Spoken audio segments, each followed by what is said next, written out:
वासनान ज्योतिषी अशोक खरातचे कारनामे थेट ठाण्यापर्यंत जाऊन पोहोचलेत।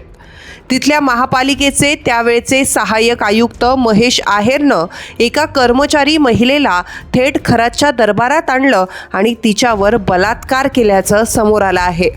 खरातच्या काळ्या कृत्याचा पर्दाफाश होऊन महिना उलटला आहे, पण त्याच्या गुन्ह्याची मालिका काही संपायला तयार नाही। त्याच्या भक्तांचं जाळं एकट्या नाशिकपुरतं मर्यादित नव्हतं, तर अख्ख्या महाराष्ट्रात त्याचा गोतावळा होता। आहेरला पण खरातच्या काळ्या कृत्याची आधीपासूनच कल्पना होती की काय, अशी शंका घ्यायला जागा झाली आहे। तो 2020 ते 2023 या काळात ठाणे महापालिकेत सहाय्यक आयुक्त होता। तुझं भविष्य संकटात आहे असं सांगून त्यानं या महिला कर्मचाऱ्याला 2023 मध्ये खरातच्या दरबारात आणलं होतं।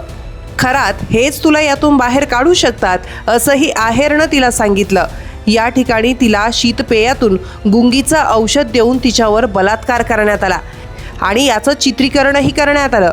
अखेर महिलेनं दिलेल्या तक्रारीवरून आहेर विरोधात गुन्हा दाखल करण्यात आलाय। दरम्यान या महिलेवर खरातचाही दबाव होता।